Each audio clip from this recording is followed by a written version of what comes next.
তখন মূর্খরা তোমাকে জ্ঞান দিতে আসবে।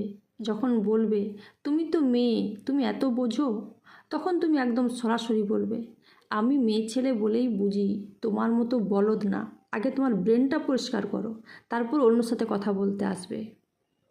2, তো যখন বলবে তোমার তো অনেক নাম শুনি, যখন তোমাকে কটাক্ষ করে বলবে, তখন তুমি বলবে যে হ্যাঁ আমার নাম তো শুনবেই, কিন্তু তোমার নামে তো কুকুরও ঘেউ ঘেউ করে না।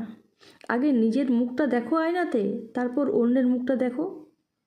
যখন মূর্খরা তর্ক করতে আসবে, তখন তুমি বলবে, যখন ওরা বলবে যে তুমি বেশি জানো, তখন তুমি বলবে হ্যাঁ আমি তোমার থেকে কম জানি, কিন্তু তোমার মতো আমি বোকা না যে উল্টো পাল্টা বকবো।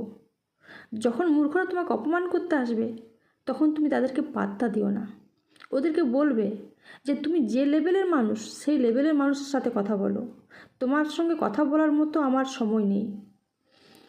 আর মূর্খরা যখন তোমাকে ছোট করতে চাইবে, তখন তুমি ডাইরেক্ট বলবে আমি তোমার মতো ফালতু বকবক করতে পারি না, এটাই আমার যোগ্যতা।